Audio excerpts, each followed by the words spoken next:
we have all the recordings to our YouTube channel. You can visit our YouTube channel later. We would be sharing the link at the end of the day. Next is, if you have any interesting idea you want to share with the community, you want to go deep dive into it, you can reach out to us and we will definitely help you to host a event here. So moving on to the today's topic, which is optimization technique, linear programming to reinforcement learning. So before going on to the topic, I would like to introduce to you today's speakers. So first we have Dr. Kartika Vijayan. So she has over a decade of experience in conversational AI, mainly voice and natural language processing. She has published various papers and have given and has presented in various conferences. Um, she has done her fellowship program from National University of Singapore and IISc Bangalore, and also she has done her PhD from IIT Hyderabad. Moving on to Sujit. So Sujit is a solution consultant as such. He has over a 14 years of experience in uh, large scale enterprise applications. Also, he has good fond of, and he is very professional in functional programming. Also, DevOps, data engineering, and etc. He, apart from his professional life, would like to play. He's a big metalhead and like to play guitar and sitar. Yeah, that's about today's topic. I would like to hand over it to Sujit. Cool. So we'll get started with today's topic. It's about optimization techniques, where we'll be going through different optimization techniques. First of all, we'll be looking at what exactly is optimization, and then we'll deep dive into a couple of optimization techniques. We'll start with linear programming, and we'll go towards reinforcement learning. Let's look at some of the real world examples of optimization. Some of the examples which we see on day-to-day basis. So let's look at the first example, which is about a person who is distributing newspapers in the neighborhood. So when the person is new to the job, the person has to, figure out go to each and every home in the neighborhood and deliver the newspaper. So maybe on the first day he is not very efficient and he ends up taking 1 hour to finish the job. But eventually the next day he will basically figure out an easier or more optimized way to deliver the newspaper. And after a week, maybe he is able to deliver the newspaper in the shortest amount of time. So maybe after a week, he is able to deliver all the newspapers in 45 minutes. So that is a good example of an optimization. The next example is about forensic sketching. So the person who is trying to sketch um, a sketch based on a description has to do multiple iterations of the sketch. Every time he sketches, he will get feedback from the person who is trying to describe how the person looks like, and then he will do the next iteration and improve on the earlier sketch. And eventually, he will be able to, draw a picture which matches the description. So that's another good example of optimization. So let's look at the ant colony optimization example. This is something which happens in real life where ants have to find the food and take it back to the nest in the most optimal way. So to begin with, not all the ants would know the most optimal way or path to the food. So what happens is some of the ants go on a different route, some of the ants take a different path, and then ants eventually figure out, oh, this path is more optimal. So they would secrete a particular chemical, and based on the amount of chemical secreted, more and more ants would basically go on that path because they are able to sense the presence of larger amount of chemical, and eventually all the ants would converge onto a single path, which is the most optimal way. So that's how the ant colony optimization works. So this is a really good example of an optimization which we can see in nature. And there are a lot of algorithms which are nature-inspired optimization algorithms. And colony optimization algorithm is one such algorithm. Um, so let's take an example to see what an optimization problem looks like, or how do you represent an optimization problem. So let's say a farmer has a 1,000 feet of fencing and wants to fence off a rectangular field that borders a straight river, right? So you don't need any fencing on the river side because there is a river. So what are the dimensions of the field that has the largest area? So basically, what is the most amount of area you can fence using the given fencing? So if you think about it, this is also an optimization problem, right? Because given the amount of fencing, you can put it in various shapes, right? You can have more length, more breadth, but you won't know like what exactly length and breadth should I use to maximize the area. So this is an optimization problem, and there is an optimized solution for this, obviously. So the way we represent the optimization problem is, in this case, we want to maximize on the area. So our objective is to maximize area. So objective function is area, which is x into y, length into breadth. That becomes objective function. It is typically called as objective function, subject to the constraints. Anything which comes after subject to is called constraint. In our case, the constraint is the amount of fencing is limited, right? It's only 1,000 feet. So x plus 2y is equal to 1,000. That's what it is, because we don't have fencing on the river side. So that's the constraint. So the optimization problem becomes maximize x into y subject to x plus 2y equal to 1,000, right? Um, let's take another example.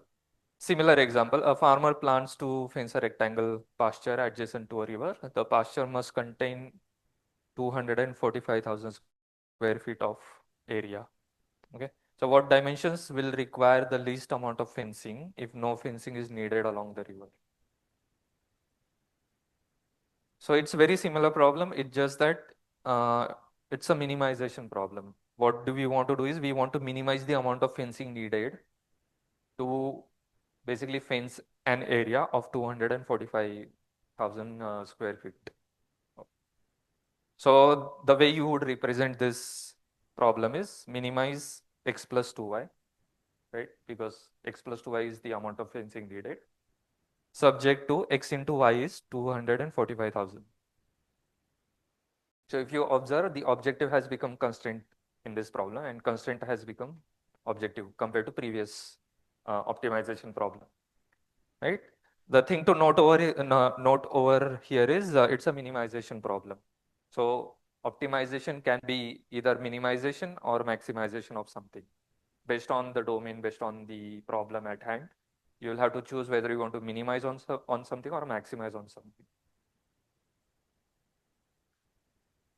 Cool. So we'll go through some of the basic concepts for the optimization. I'm pretty sure everyone must have learned this in their engineering, in their curriculum, right? So the first concept is called as a minima. Can anyone tell what does minima mean? Yeah. Edge point or the boundary point of particular domain.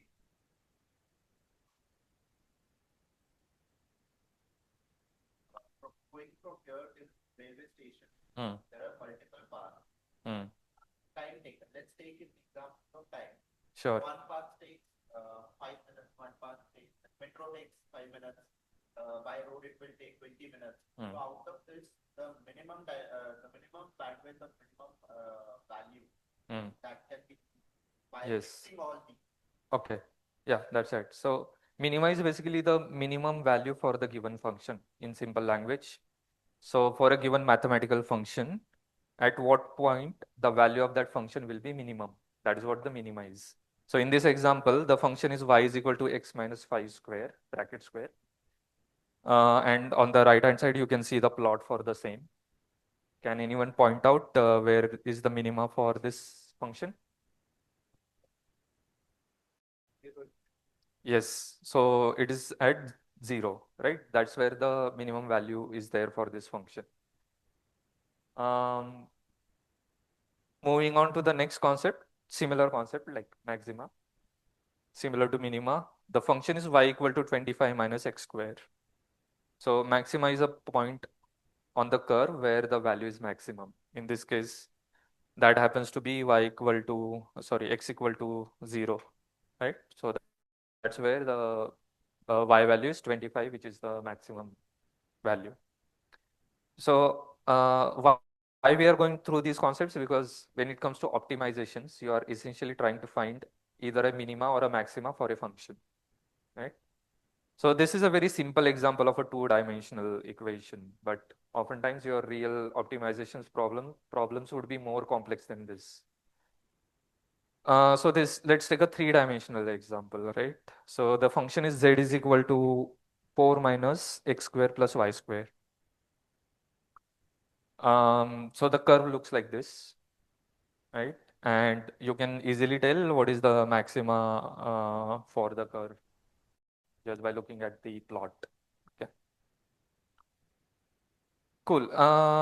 So let's go through a few more concepts like global versus local minima or maxima. Um, so earlier curves which we saw were very simple, right? There was only one minima or one maxima. If you look at this particular equation, which is y equal to e to the power minus x, 2 pi x, the curve or the plot looks like this, which has multiple, which has a global minima and has multiple local minimas. What that means is there is one global minima which has got the most, the least amount of value, right? Which happens to be here. And then there are smaller minimas on the curve. Those are called generally local minimas. When you are doing optimization, it might happen that you might fall into pitfalls where you get stuck in local minimas and your optimizer or optimization basically gives you a solution which it thinks is the best solution, but maybe it's just a local minima. And there exists a better solution than that. So it's important to understand whether you are getting stuck in minima or not, local minima or not, and there are techniques which can be used to basically avoid that pitfall. Cool. This is another example, three-dimensional example of the same. This is how the surface plot looks like for this particular equation. In real world optimization, you will have generally would have multiple dimensions, right? What we are seeing here are just 2 and 3 dimensions, and you cannot visualize more than 3 dimensions, right? So you need some way to basically visualize your optimization problem or surface. Typically, people use something called TSNE plot or surface plot, which is basically 3D representation of multidimensional surface. So as you can see, there are a lot of peaks and valleys in here, right? So based on your whether you are maximizing or minimizing, there are multiple local minimas, local maximas, and there is a global minima and maxima. Cool. So with those basic concepts out, let's look at what all are the optimization techniques which are there. There are a lot of optimization techniques. These are many of these are classic optimization techniques. So they are broadly categorized into deterministic and stochastic algorithms. So deterministic algorithms are algorithms which tend to give you same deterministic solution every time, meaning there is no uncertainty with the solution. Every time you optimize for a given problem, you will tend to get the same solution if you use deterministic algorithms. Whereas stochastic algorithms have got some kind of a probability or uncertainty with it, which means every time you run the same algorithm, it's not guaranteed that you will get the same answer. Most likely you will get a very similar answer, but you will not get exactly the same answer. They are further categorized into, for example, deterministic are further categorized into linear programming, non-linear programming, gradient based, non-gradient based. Today in our talk, we'll be focusing on linear programming. And linear programming has further subclassification of mixed integer linear programming and mixed integer non-linear programming, integer non-linear programming, integer linear programming. And we'll see what that is. On the stochastic algorithms, they are further categorized into heuristic, meta-heuristic, and learning-based algorithms. Heuristic and meta-heuristic algorithms, they are further classified into population-based, swarm-based, and evolutionary algorithms. Today, we'll be focusing on one type of an evolutionary algorithm, which is called as genetic algorithm. And there are many other nature-inspired algorithms which you can see under swarm-based optimization algorithms like particle swarm, ant colony optimization, gray wolf optimization. These are all nature-inspired optimization algorithms.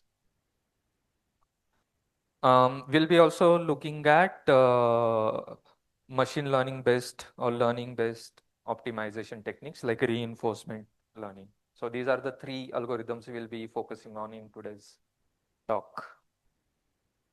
So let's get started with linear programming. It's a very simple optimization algorithm, not at all complex.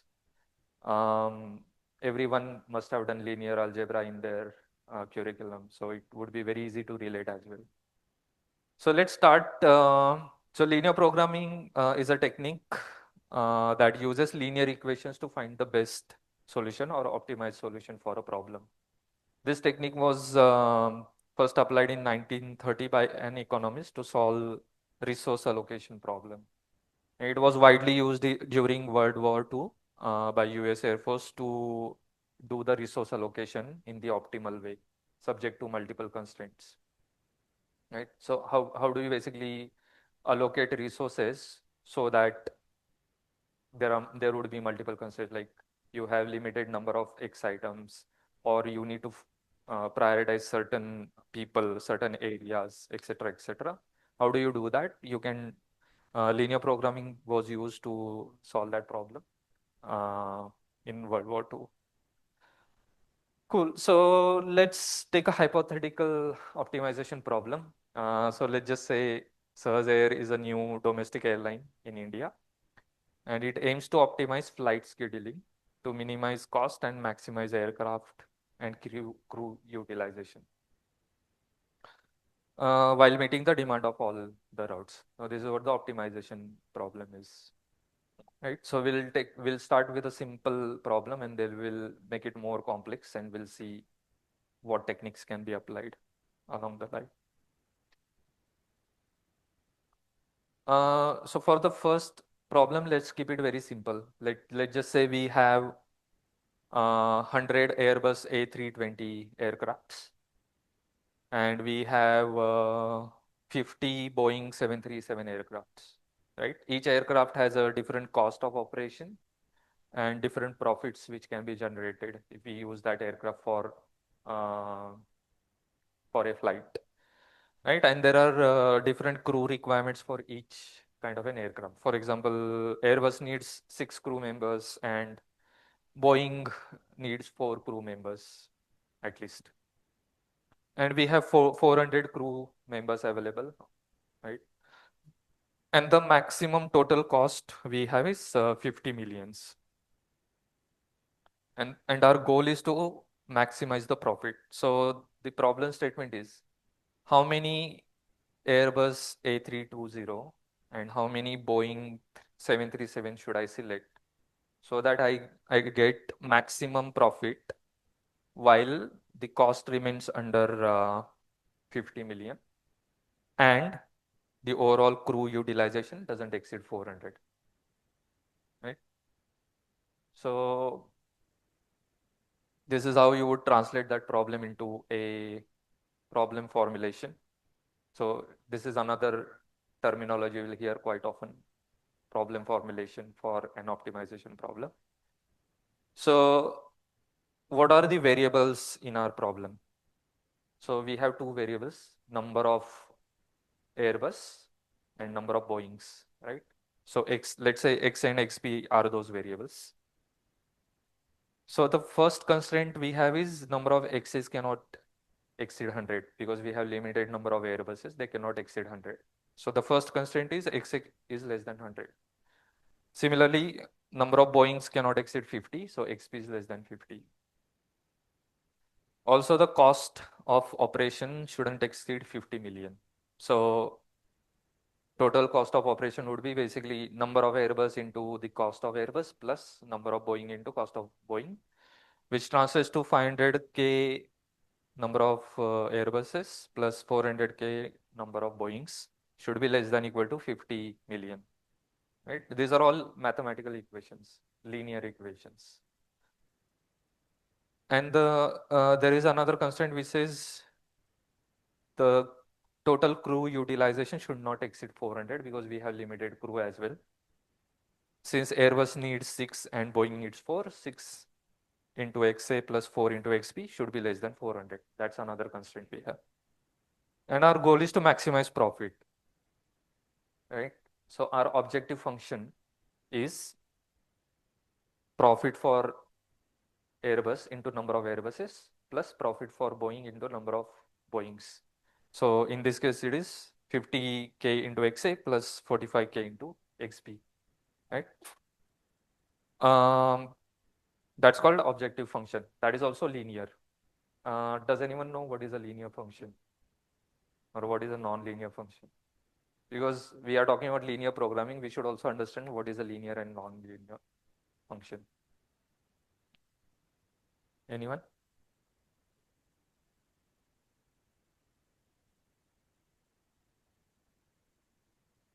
So linear function, yeah. Sorry? No power terms.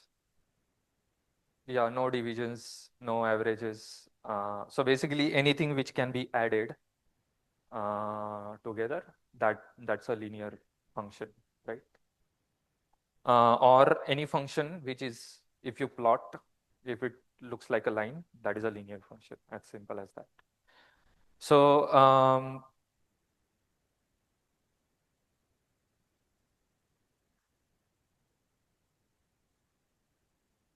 so let's quickly visualize how this looks so that we are able to understand it better. So I have already added these equations here, right? So the good thing is this is very simple problem. There are only two variables, hence we are able to visualize it in 2D. Otherwise you won't be able to, right? Oftentimes your real world optimization problems would be more complex than this. So you can't really use visualization techniques to solve or see the problems. So X is basically number of Airbuses, Y is number of Boeings, and these are our equations which we saw, right? So anytime you would be able to see all of these are lines here. X is less than 100 is a line. Okay. Y less than 50 is also another line, and they are overlapping somewhere. Likewise, 500 X plus 400 Y is another line. 6x plus 4y less than 100 less than 400 is another line. This is our objective function. So can anyone tell where would our solution exist just by looking at these plots? Are you able to figure out an area where the solution would be present?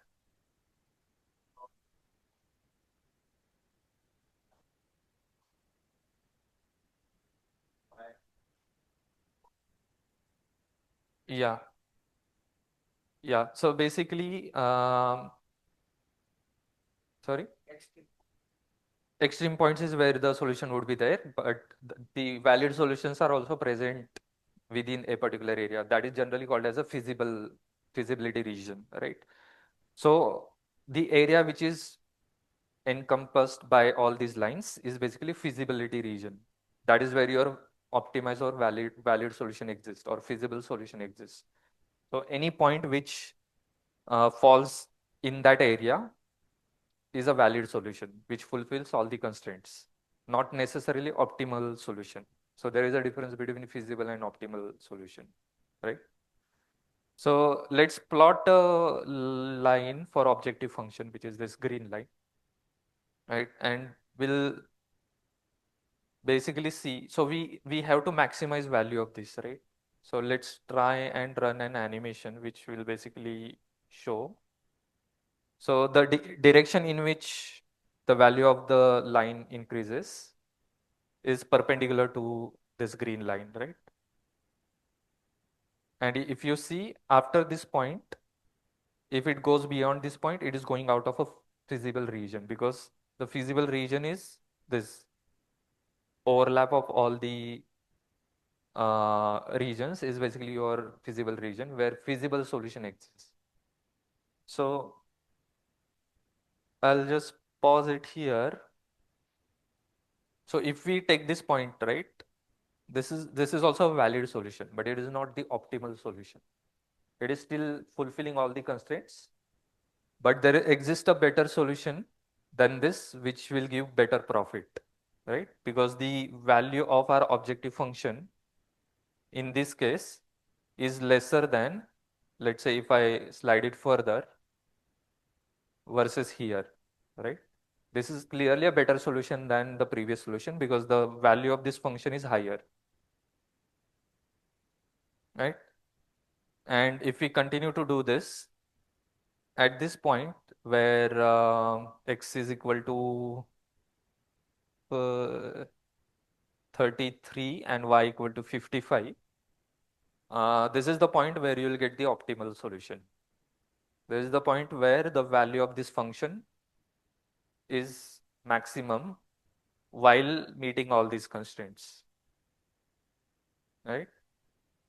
If I let it go beyond this point, then the solution is not valid anymore.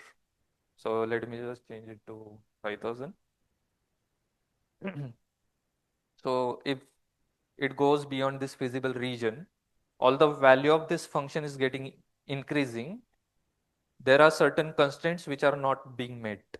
So the purple line you see here, right? This one, this constraint is not being met because it is outside of that region. So although the value of objective function is higher, you are not meeting all the constraints. So you cannot say that that's my optimal solution, because oftentimes you want to find a solution uh, which fulfills all the constraints while having the maximum value, right? So which means the preferred solution is the preferred solution would be here, somewhere here at this vertex. Cool. So with that, any questions here? Are people able to follow, or should I spend more time on this?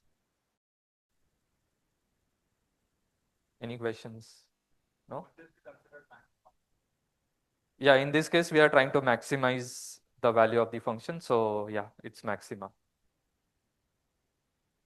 Because our problem is maximization problem. We want to maximize profit, right?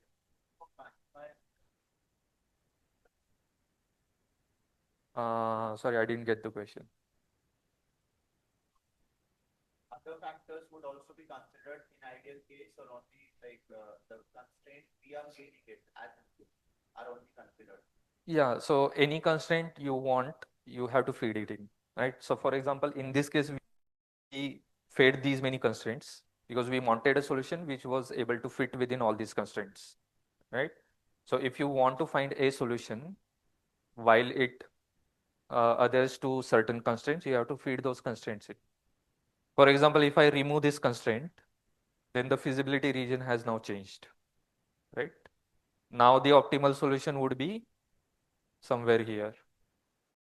It beyond this, basically at this point, because I don't have this constraint anymore.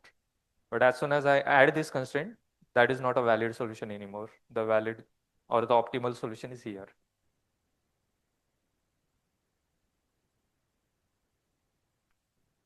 Cool. Moving on.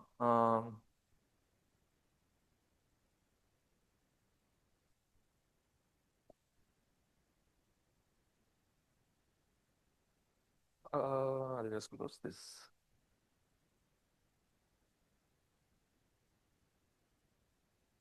Okay. Cool. So I'll quickly show you a sample code for this in linear programming.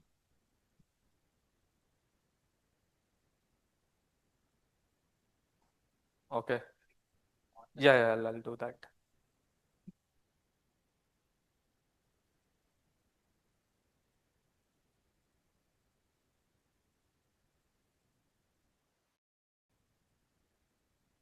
Mm,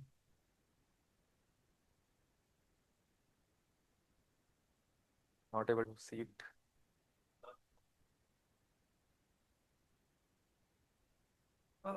Presentation mode.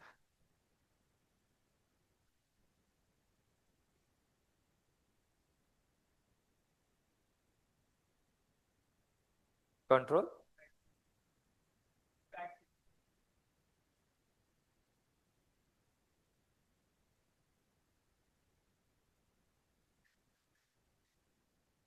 Yeah. 200. 100. This is visible. Okay. Cool. So we are using a library called as pulp in Python. Uh, there is a full form to it. LP stands for linear programming. PU stands for, I don't remember right now. So the way we create a problem in pulp is basically we create an instance of LP problem. So this is a name we have given it to it, and we tell whether it's a maximization problem or a minimization problem. In our case, we are trying to maximize, right? Um, and then we add certain decision variables. So in our case, we needed two variables. So we created xa and xp as a LP variable, and we did set lower bound and upper bound. So it automatically becomes constraint for these variables, right? So the upper bound is 100, lower bound is 50. So it automatically would add an equation which says xa is less than 100 and xb is less than 50. Um, this is some test data which we saw on the slide. So I'll skip that. The next thing we do is we create an objective function. Basically, what are we trying to maximize on or minimize on? In our case, we were trying to maximize on the profit. So it's the same equation we saw on the slide. Profit of Airbus into XA, profit of Boeing into XP. Right? This is just a name given to the objective function. This is also an equation.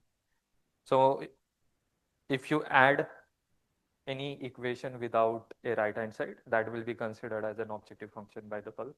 So this becomes an objective function. And these are the constraints we are trying to add. So the first constraint is budget constraint, where we say the total cost shouldn't exceed the given budget. And the crew utilization shouldn't exceed the crew limit. That's all. And then we just say model.solve.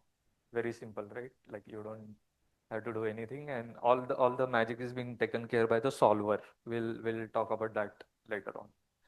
So basically you feed in your linear equations and you invoke a solver, and it will solve the problem and it will give you the optimal solution. So once we solve the problem, it will basically do that search, what we saw on the two-dimensional space. For the given problem, it will explore the space and it will find that right minima or maxima, right, within the given time frame. And then it will give you the output. So if we quickly run this, right, so it gave us the output where it says use 34 Airbuses and 49 Boeings. And the maximum profit you would be able to achieve is 390, whatever that number is.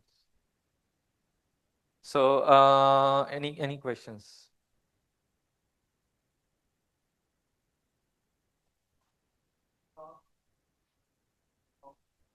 That is not indeed. I just use that visualization tool to explain.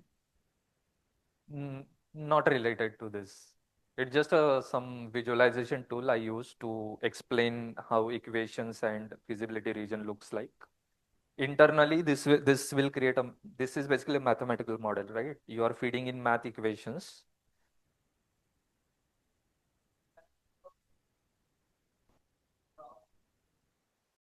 Yeah, it can be. The only thing is, this is a very simple problem where two variables are there, so that you can visualize it in a two-dimensional space. Oftentimes, you will not have very simple problems like this.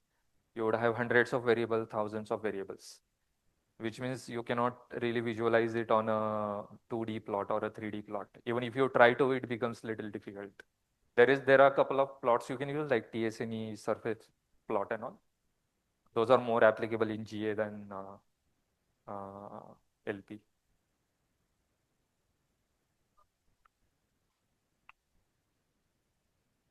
Yeah, yeah. So there is a technique called as solving linear programming using visualization, but it can only solve two-dimensional problems because you can't visualize anything beyond that.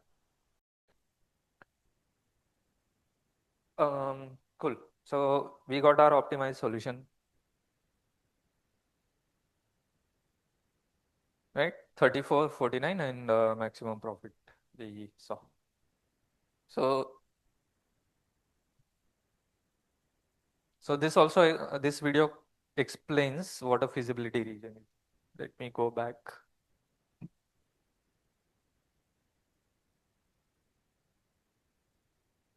So we saw two-dimensional visualization. This is a three-dimensional view. So if you see, each of that plane is a line or a equation or a function which we are feeding in. Each constraint, consider each constraint as a plane, and the space where which is created after all the planes are intersecting with each other, that is your feasibility region, right? So our solution exists in that feasibility region.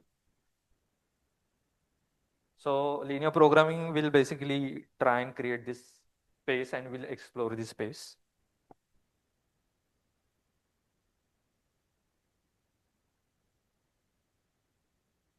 Right? This is called a feasible set. Okay. So we'll move on to the next version of linear programming. What we saw was integer linear programming, where each variable is an integer variable, right? But not all problems can be solved using integer linear programming. Integer linear programming is very simplistic, so realistically, you won't be using the integer programming in your day-to-day life. Mixed integer linear programming is a bit advanced, which allows you to solve more complex problems. So before we jump into that, let's understand what is a knapsack problem. I think people might have already heard of this. Can I skip this? Or people still want to know? Maybe let's briefly touch upon it. So let's say we have a bag. It has a limited capacity of 5 kg. It can only fit in 5 kg of items. And there are multiple items. Each item has a weight and a value associated with it, right? So we want to fit in as much as possible in our bag, and we want to maximize the value. So we want to fit in as much items in our bag so that we get maximum value, while the weight shouldn't exceed the weight of the bag, a capacity of the bag, which is 5 kg. Still, again, optimization problem, right? So this is called as a knapsack problem, very popular in academia. So how do you represent this problem, or what is the problem formulation for this? Right. So you basically create one variable for each item. Create a binary variable which says whether an item is selected or not selected. So B1, B2, B3, B4, B5 basically represent each item. If B1 is 1 or true, then the item is selected. If B1 is 0 or false, the item is not selected. As simple as that, right? So you have these many variables to represent whether each item is selected or not selected, and eventually it will basically flip variable values to 0 and 1, and the answer in the end, the answer you get is whatever items or whatever variables for which the value is 1, those are items are selected. That's your strategy, right? So what we want to do is we want to maximize value. So value of B1 was 50, value of B2 was 100. So what we do is 50 into B1 plus 100 into B2, 10 into B3 and so on. We want to maximize on that. So why multiply with B1, B2?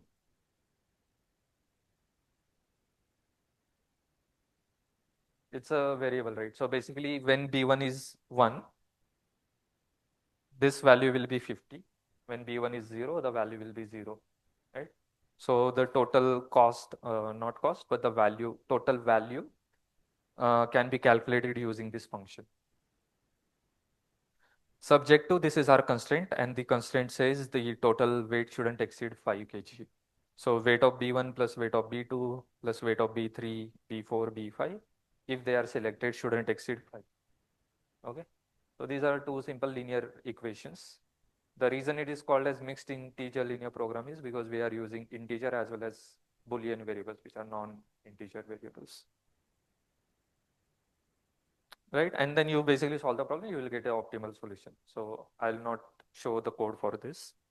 So let's extend our problem further. Let's say Sahas Air now wants to schedule flights for the given routes such that the overall cost of operation is minimized. So this is a bit more complex problem than what we saw earlier. So let's say there are flights. Flights are to be scheduled between various destinations internationally. Each flight has a requirement for a specific type of a aircraft. So let's say, what is a flight? Flight basically, let's say if you want to schedule a flight on the route from Pune to Mumbai, that is a flight. And let's say the requirement for that source and destination is we want a Boeing aircraft for that, right? So that's a constraint. So given all these source destination and aircrafts at hand, we want to basically find an optimal way to allocate all these aircraft's crew members to the given flight so that we maximize. I think this problem is minimize, what is it? Minimize the cost is the problem at hand. We do have a fleet where there are different types of aircrafts. Each aircraft has different characteristics like fuel cost per hour, which basically feeds into the total cost. So how do you calculate total cost? Fuel is one of the factors which will add to the cost. And crew members, each crew can fly max 8 hours in a day. That's a constraint we have, right? Each flight should have at least one co-pilot, one pilot, and at least one attendant.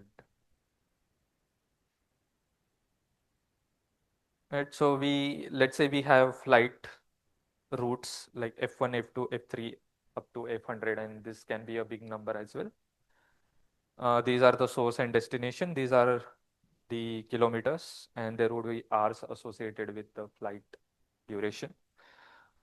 These are the aircrafts we have got of different types like Airbus, Boeing, and there could be other types. Each aircraft has a fuel cost associated with it. We have a roster of crew members where we know whether the crew member is attendant, pilot, co-pilot, and what are the remaining hours for the for that particular crew member. And the goal is to minimize cost. Okay, so what all are the variables we would need in this case? So we need variable which with which we would be able to know whether a aircraft is allocated to a flight or not.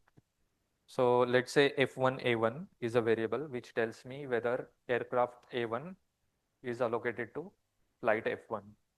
So when F1A1 is true or F1A1 is equal to 1, which means A1 is allocated to flight 1. Okay. If it is 0, which means A1 is not allocated to flight 1. As simple as that.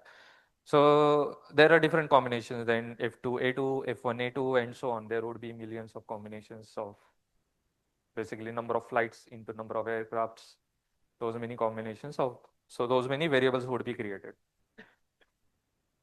Likewise, another set of variables for crew allocation. So whether a crew is allocated to a flight or not.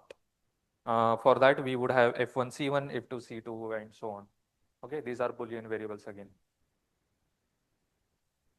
So the way the cost is calculated is basically distance of the flight into the fuel cost of the aircraft.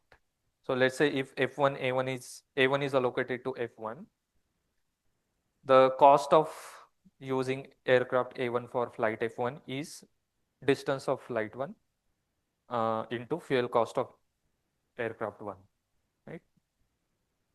And what we want to do, we want to minimize the cost. So our equation becomes F1 A1 into cost of F1 A1. So when A1 is allocated to F1, this cost would be added. If it is not allocated, this cost will be 0 because this will be 0, right? This is a coefficient. And so on. This is basically your objective function. We want to minimize this. Cool.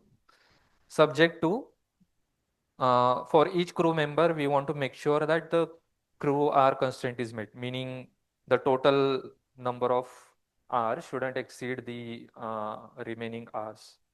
Sorry, the total hours for the given crew shouldn't exceed the given limit, right? So let's say if a crew C1 was allocated to flight F1, so based on the flight, you would be able to figure out how many hours are needed because you know the source destination for the flight. So if we add all the hours for if a crew C1 was allocated to any of these aircrafts, we would know what is the total hours needed for that particular crew member. It should be less than the given limit, and we will have to add this constraint for each crew member. This is the equation for crew member C1. There would be such similar equations for each crew member, right? So this is one constraint, and the other constraint we have is for each flight Fi, we want at least one pilot, right? So we do the same again, F1 C1 plus F1 C2 plus F1 C3 should be greater than equal to 1 because these are binary variables. When a pilot is allocated to a flight, it would be 1, otherwise it would be 0, right? So we at least want one pilot, which means it should be greater than equal to 1, okay? And obviously you will only consider crew members where CI is pilot, right? Not all crew members. So that's how you would add that constraint. Next constraint is for co-pilot and attendant on similar lines. Any questions? Remaining hours for that particular crew member.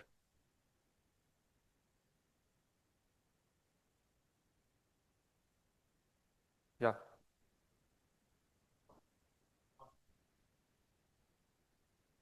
So we said at least one. I mean, based on your problem, you can say, oh, we just want one, not more than one. That is also fine. Then the equation would change. That's all. Cool.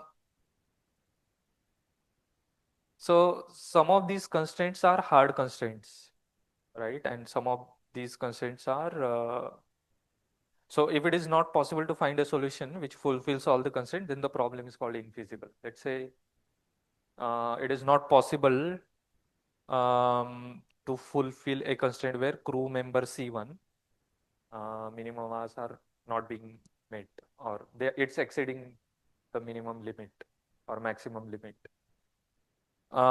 So basically what that means is you are violating at least one constraint, and any solution you find it's not optimal because it's not meeting all the constraints. This happens when you have hard constraints, right? So we'll see how we can basically overcome that. Before that, I'll like to show you the code for this problem.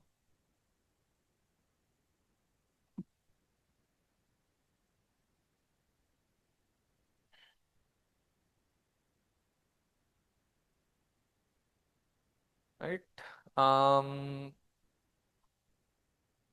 So we create a MILP problem again, create a problem. It's a minimization problem this time because we want to minimize the cost. These are the decision variables.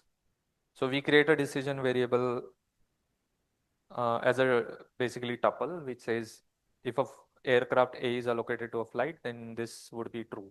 It's a binary variable. And so on for assignment of the crew. So our objective function is to minimize the fuel cost. So total fuel cost for all the aircrafts allocated to all the flights would be um,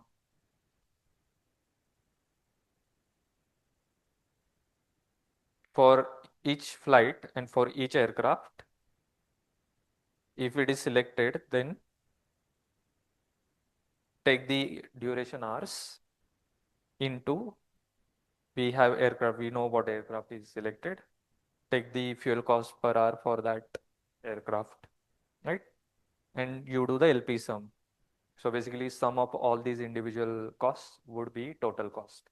That is why it's called linear programming or linear, because everything is additive here. Anytime you cannot add two, two things together, two terms together, it's not linear anymore, right? So this is our objective function, and these are the constraints. So let's look at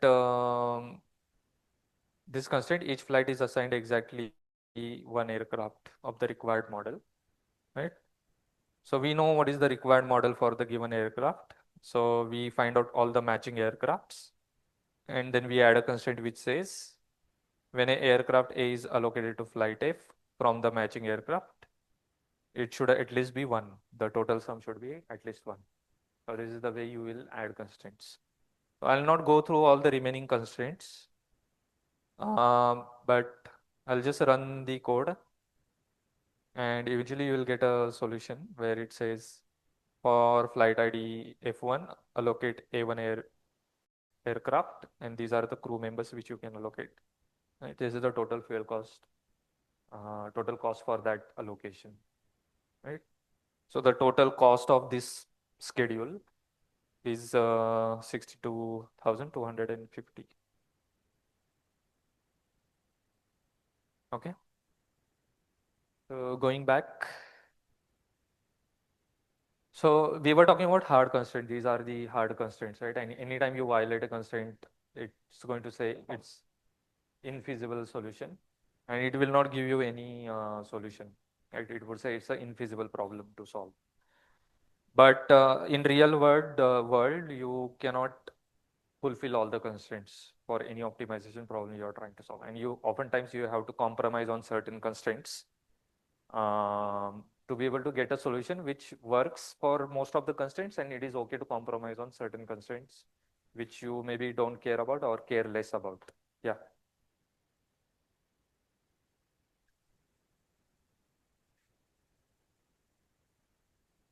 How much impact? Uh,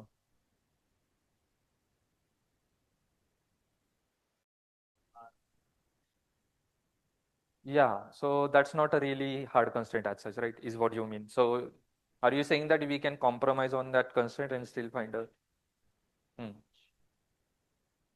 We'll talk about that, like how much impact would be there on the overall objective value. Yeah. It depends on the constraint. We'll just talk about that immediately after this, right? So there is a concept called as soft constraints then, right?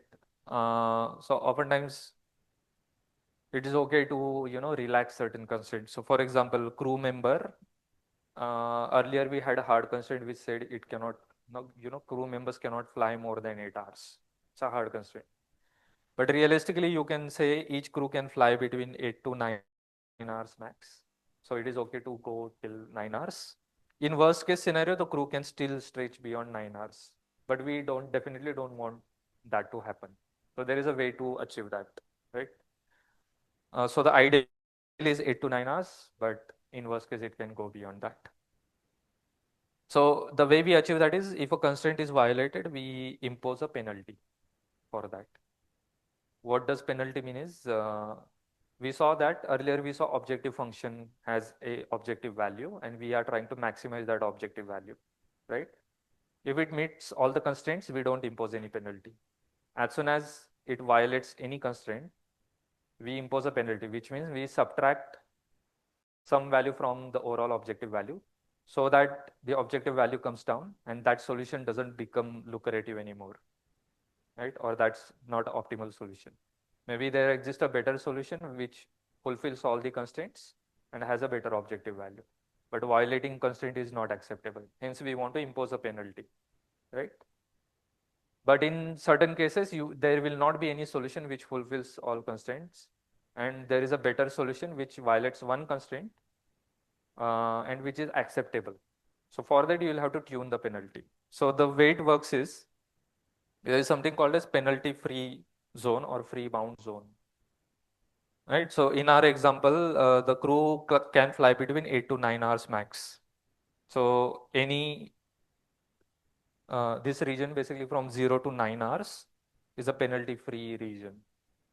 Right. Any value between this is acceptable. We don't want to impose any penalty because it's not violating the constraint. But let's say if there isn't any solution where the hours are between 0 to 9, and then the optimizer says, okay, let me go beyond 9. Let me suggest something where the crew member can fly 10 hours, and then I'm able to give you a proper solution. In that case, we want to impose a penalty on that because we don't want the optimizer to go beyond 9. If we don't impose any penalty, optimizer has um, you know no limitation to go beyond 9. So to keep optimizer between the penalty free zone, as soon as it goes beyond the feasibility region, we start imposing penalty. The more the deviation, the more the penalty you can impose. So it will try and find a solution in the feasible region. So just to help understand it better, let's say if our objective value is 1000, right, at this point, uh, but it's not able to fulfill all the constraints, right? So it thought, okay, maybe let me go to 10. But as soon as it went to 10, what we want to do is we want to reduce some number from that 1000 objective value. So we apply a penalty, let's say -50. So the objective value has now become 950, right? So that's how we penalize the objective function, because since we are maximizing objective function, any penalty is going to basically, keep that solution. Basically, for optimizer, it's not that great of a solution, is what we want to make sure. And then you'll have to tune these penalties based on the domain, etc., etc. Right? So based on how important is the constraint.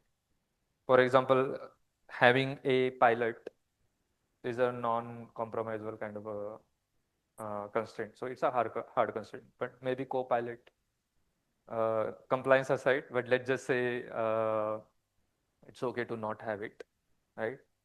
Yeah, so we might impose certain penalty there. And crew attendant kind of a constraint is even softer. So it's the penalty over there would be even very small, right?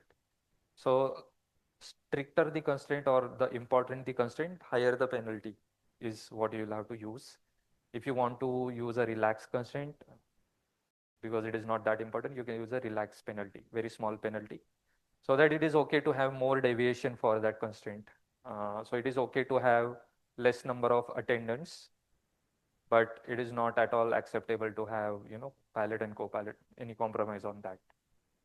So that's how you would, based on the domain, you will have to basically tune your penalties.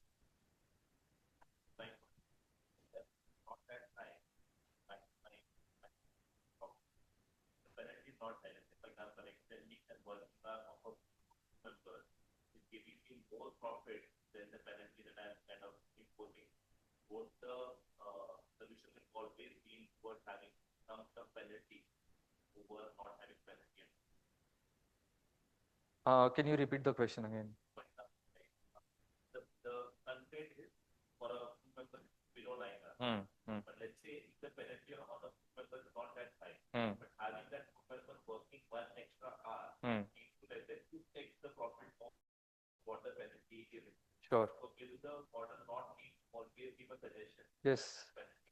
So that's where the penalty tuning comes into picture. So you have to carefully tune these values so that you get the desired outcome, right? And it's a very domain specific thing to tune the penalties, and it's not an easy thing to do, to be honest. Karthika would agree, she is not there to be seen anywhere. But tuning penalty is the most challenging part when it comes to optimization, be it linear programming, GA, RL, because if you don't get your penalties right, you might compromise on something which you shouldn't compromise on, or vice versa, right? So it has to be experimented a lot, multiple iterations of experiments, and then you would come up with the right penalties which work for your problem. That's how generally it works. There might be one constraint for one app. Adjacent to this might be another scenario that PGPA is how they are regulating parameters. Now, speaking of this, if 9 hours are exceeded and the pilot is mid-air, assuming that the pilot, case one, the pilot will ground the plane, another pilot will take over, which is unlikely, but let's assume that might change. Another scenario is at 12 o'clock, the flight will be running for 9 hours until 12 midnight, and after that, the same pilot will continue for next day, which will be again 10 hours of this next work day. So, based on these adjustments, now there might be another regulation that is being viewed by the DE, and will that change the probability or any optimization here if any other parameters are being? Yeah. So all of those would be constraints, right? Any compliance requirements, they would be coded as constraints in your optimization problem. So if there is a need that a pilot cannot fly beyond 8 hours strictly, you'll have to make it a strict constraint. You cannot use any penalties, or you can't keep it a elastic or soft constraint. Whereas certain constraint you can keep. Wrong. The design to change it. Whatever we are doing, Yeah. Yes. Yes. So it's very problem specific, right? So you have to understand your problem very well for that, right? That's why problem formulation is very important when it comes to optimization. You have to understand what do you want to optimize on, what all are the constraints you want to optimize on. You have to understand what are the trade-offs between these constraints, which is important, which can be compromised, which can be compromised less, which can be compromised more. All of that you will have to understand, and then only you would be able to figure out what is the best way to represent that, and then the optimizer would take care of solving that problem correctly. So you had something.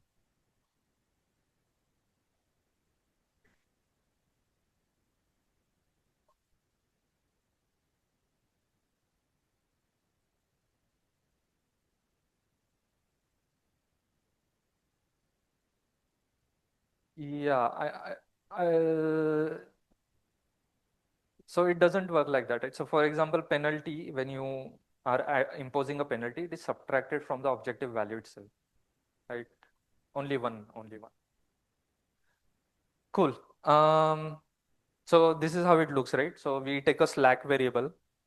So basically our constraint becomes total hours for that particular crew member, and we allow it to have certain slack. So it's a slack variable we add, and then it should be less than the limit.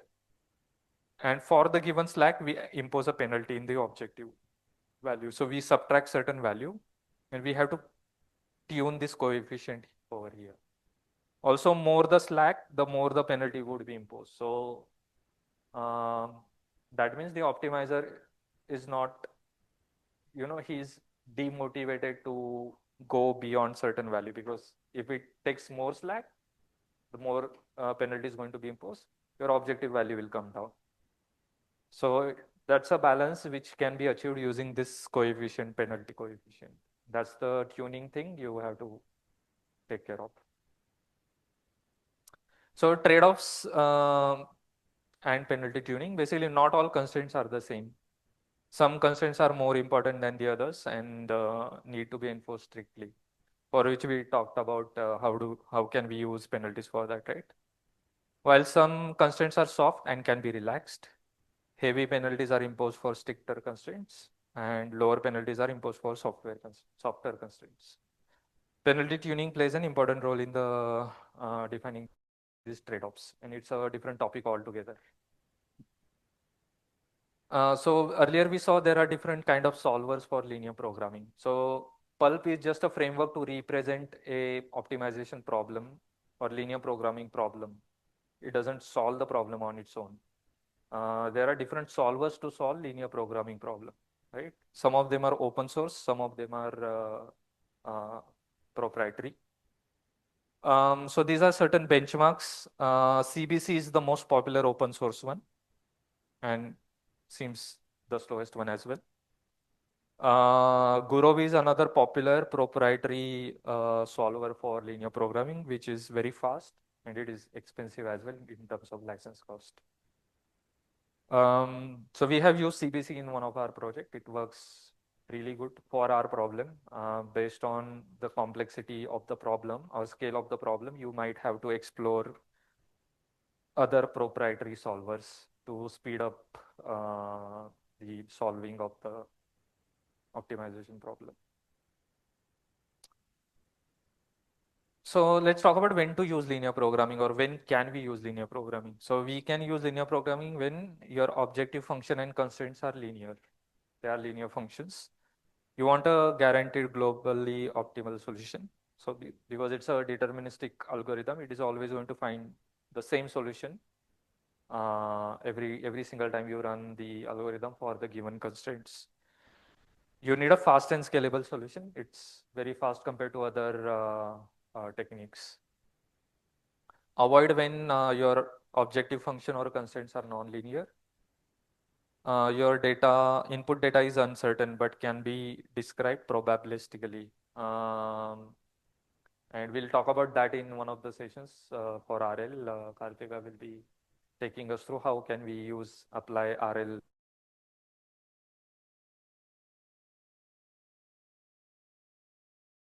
Cool. Should we continue or do you want to take, what time do we have a break? We can continue, right? Cool. So we'll start with the next technique called as genetic algorithm, right? Cool.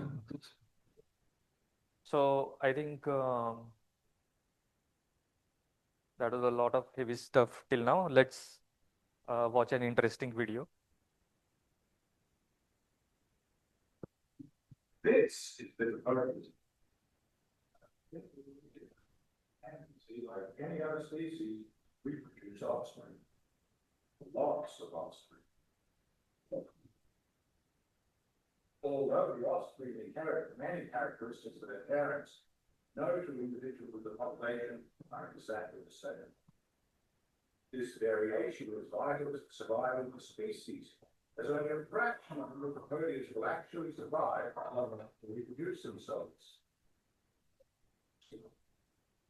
As a result, only those that have characteristics less suited for the survival of the environment will pass on these successful traits to the next generation. Those with characteristics less suited to the environment are less likely to survive and reproduce. This process is called natural selection, and over time and generations, it leads to the build-up of favorable characteristics in the population of a species.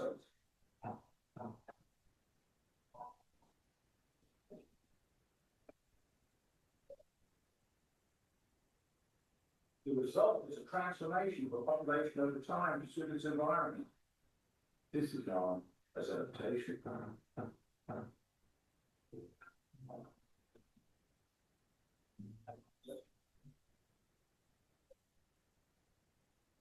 Environmental pressures can also change. But as long as variation in the population exists, new adaptations can occur, ensuring survival of the species.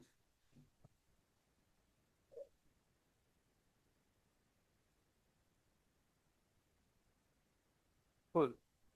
So the video was basically showing natural selection in nature, right?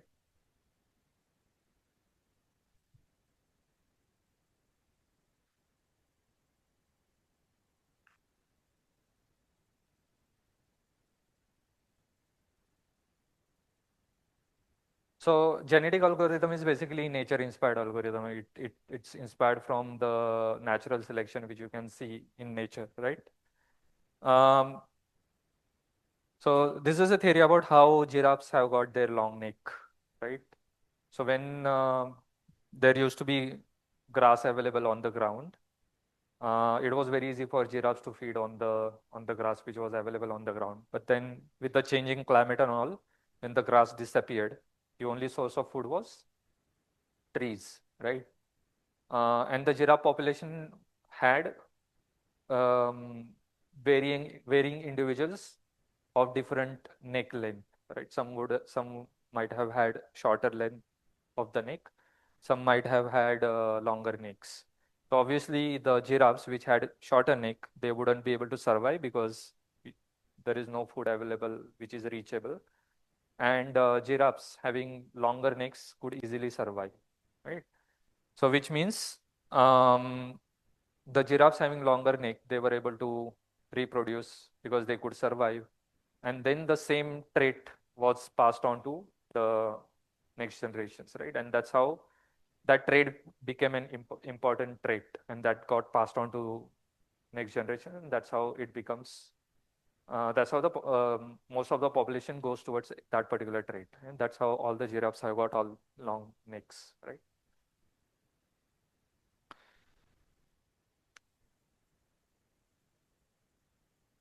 Cool. So genetic algorithm is basically inspired by the nature selection, and they find solution through iteration and evolution. So we'll see what evolution is, what generations is. Algorithms use selection, crossover, and mutation processes, similar to what we see in nature, right? And suitable for complex optimization problems. Cool. So let's take a small example.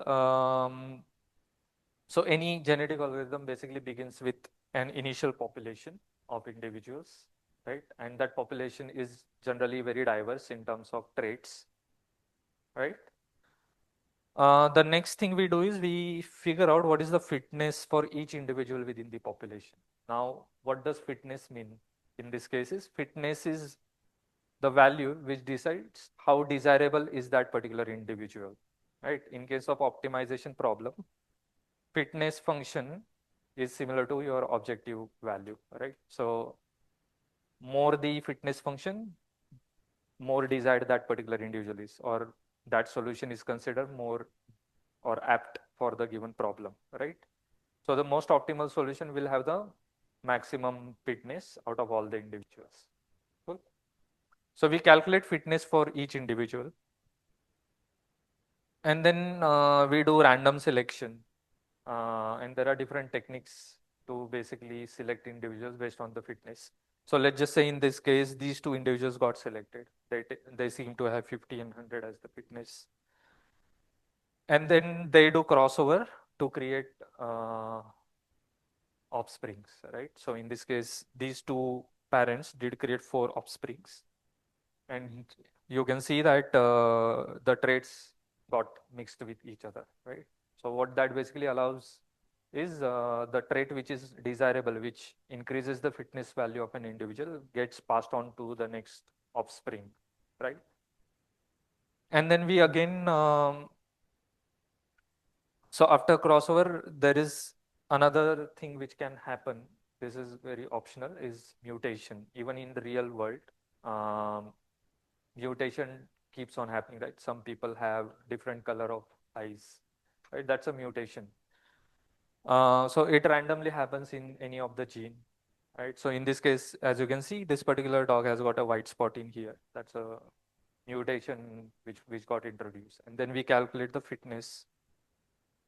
Um, we again calculate the fitness for those individuals and repeat the process, right? So this one cycle is called as one generation.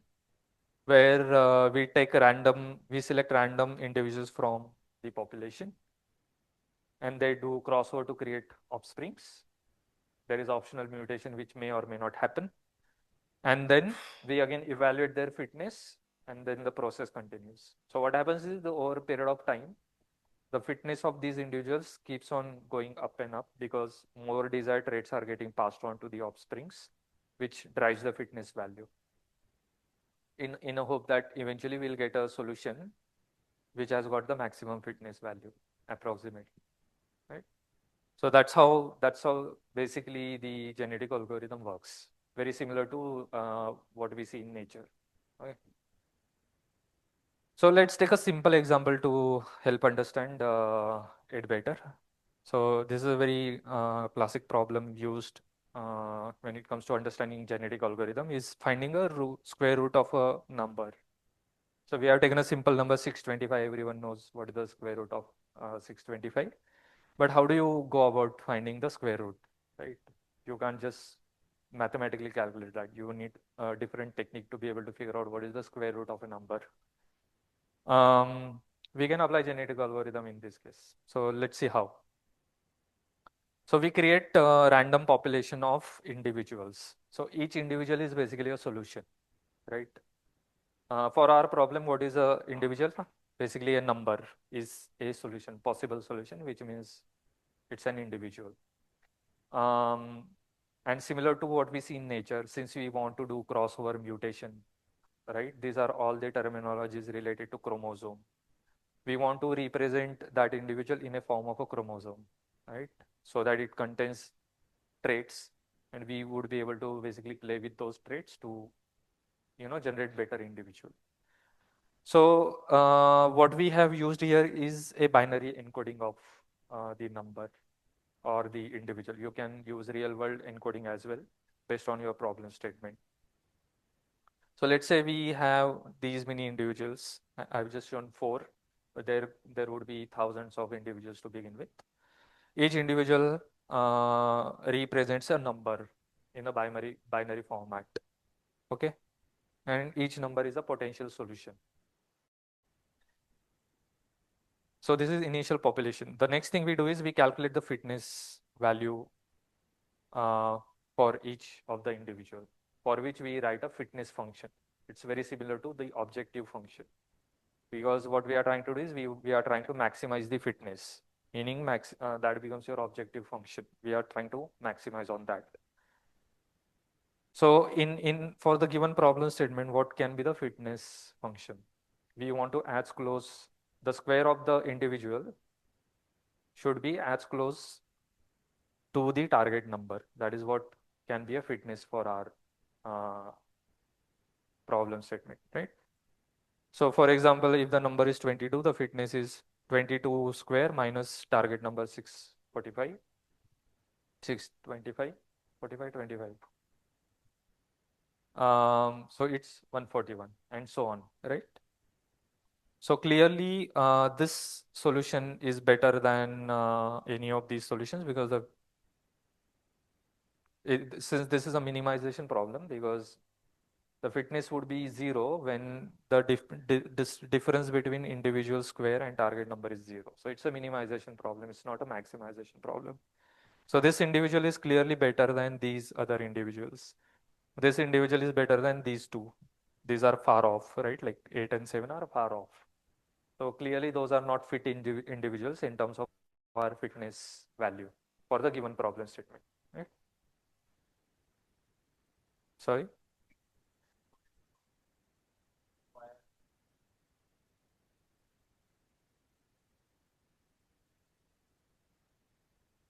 Okay, so our problem is to find the square root of a number, right? So our individual is the square root number. Now, how would you know whether it is close to the target number or not?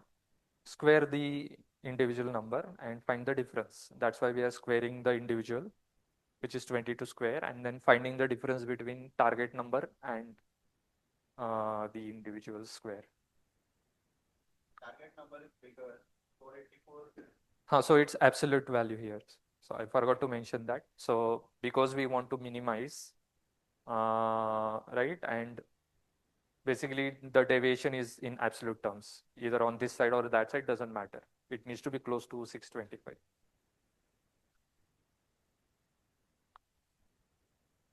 So next thing we do is we select random n individuals for the crossover. And there are different strategies for that.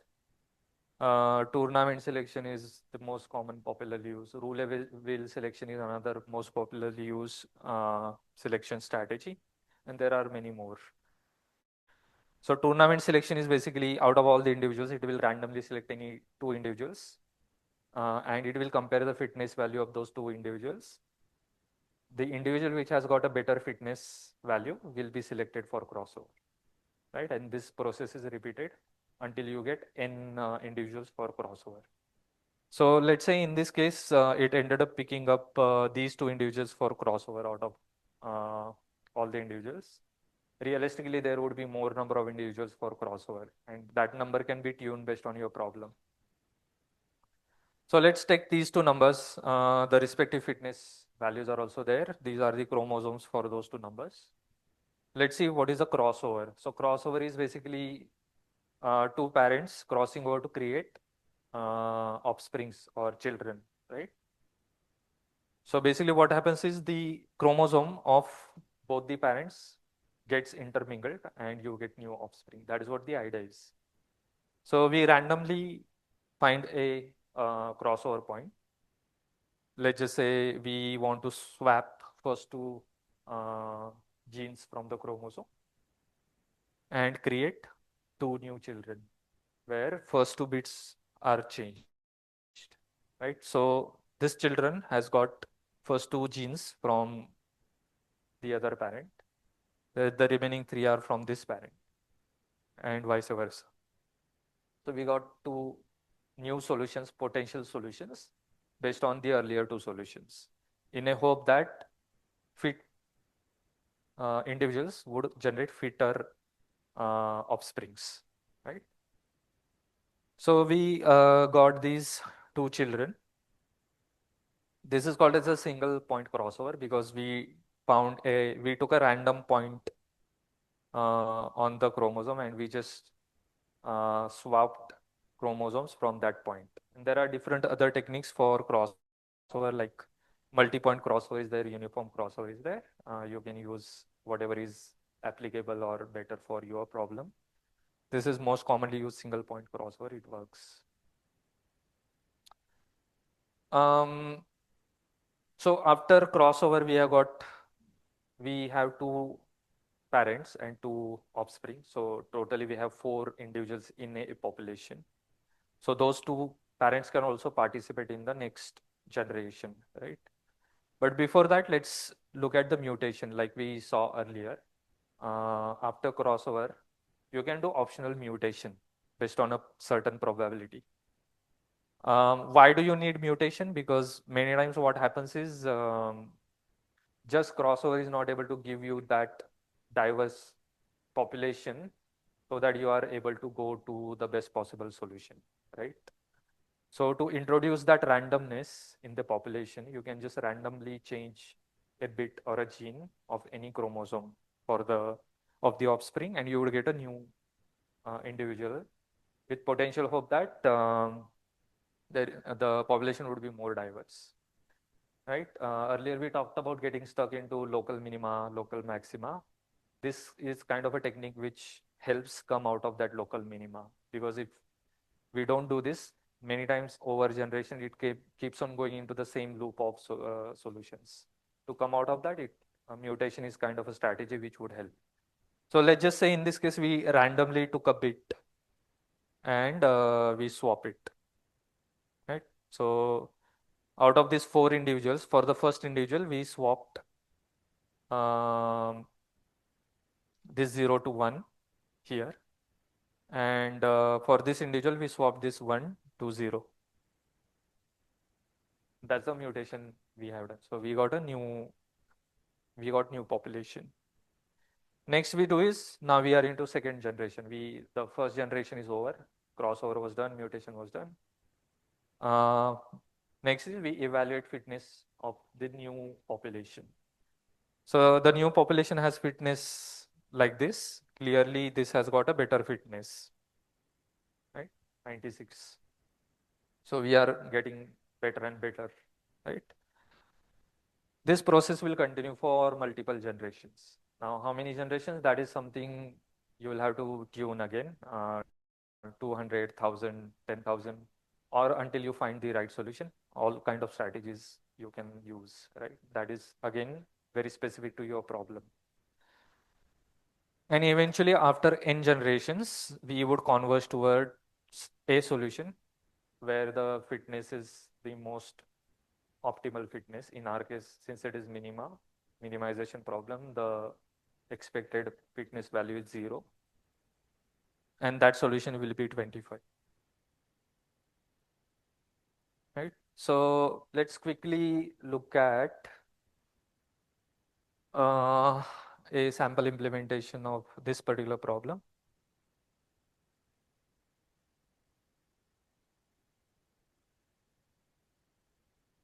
Yeah.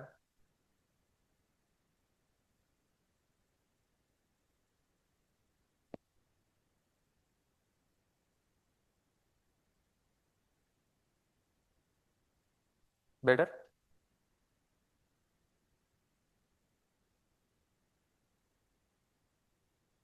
Right? So the framework which we are using here is called the LEAP framework.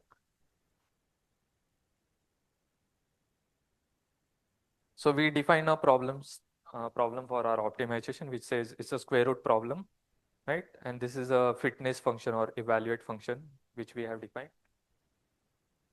which we already saw. We basically take the individual, square it, and then subtract the target number from it. This is our evaluation function. And then we have created a pipeline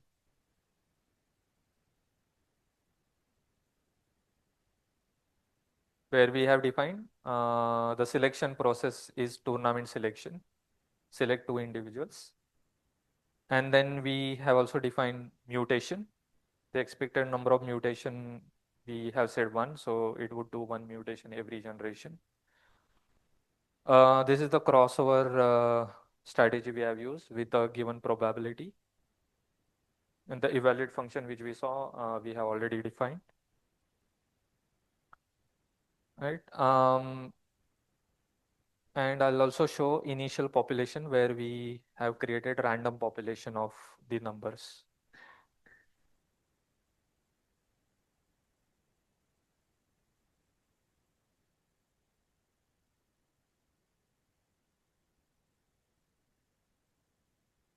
So we just create a random binary sequence of given length, and this would create an initial population of random values for that given binary length, right? Because we are using binary representation. So I'll just quickly run this, and you would be able to see how over generations it is able to improve on the fitness function and how do we find the solution. Okay. The visualizations are on the screen. I'll just move them.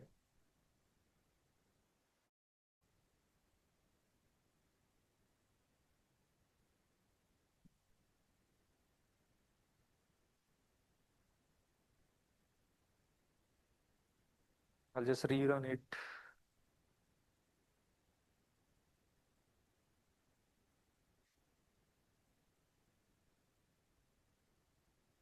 For whatever reason, the visualizations are coming on the screen. I'll just shift them to add screen.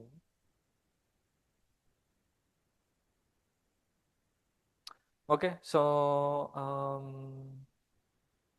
yeah, I think you can't see them while I'm running the code because it keeps on coming on the screen. But if you see, this shows how the fitness value had changed over generations. So if you see the middle plot here, started with 0 generation.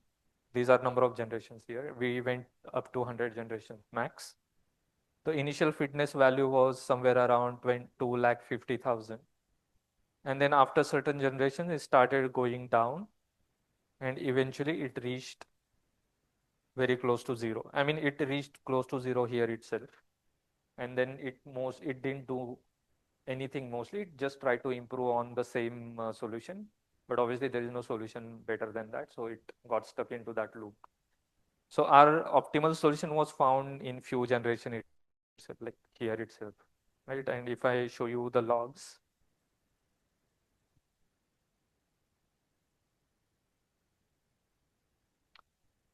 so this is the mean fitness is the second last column you can focus on, and the first one is number of generation number. So as you can see, the initial fitness value was close to 1,84,000. And then over few generations, it went down. And then after starting 11th generation, it started finding the optimal solution. And if you see the best fitness after this generation is 0 in most of the cases. This might have happened because of mutation, right? So eventually, uh, if I close those plots, you would be able to see the best genome it has found is 11001, which has got a fitness of 0 and the decimal value is 25. So it found the optimal solution after running the algorithm for multiple generations, right? So in nutshell, how it works is you find the fitter individuals, they cross over, they tend to create fitter offsprings, and the process continues, and eventually you converge towards the optimal solution. So this is another terminology you will hear very often, converge or converging or convergence. Basically what that means is when your solution reaches towards the optimal solution, that is what is called as converging the problem, or the problem has converged to a solution. Or if okay, the plot has gone, but in the plot you could see that the value of the fitness was coming down, and at some point it wasn't changing, it was very stable. That is what your convergence is. That's when you can say the solution has now converged to a solution. Yeah.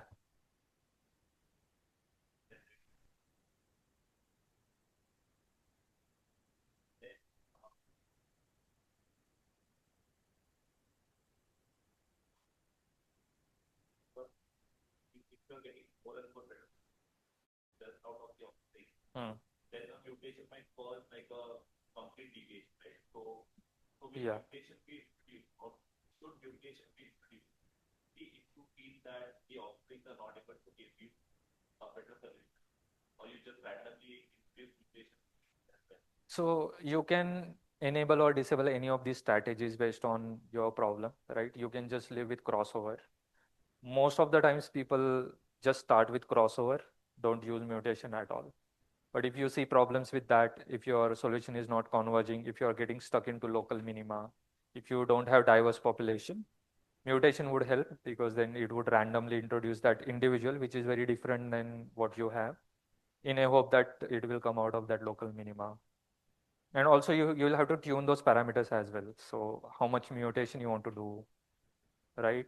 What is the probability of mutation? All of that you'll have to tune according to your problem to get the desired outcome.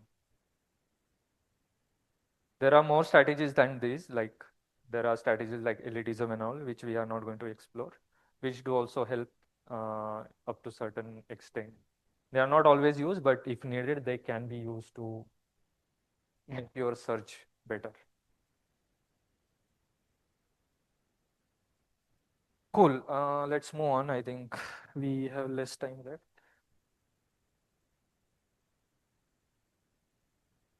Slides.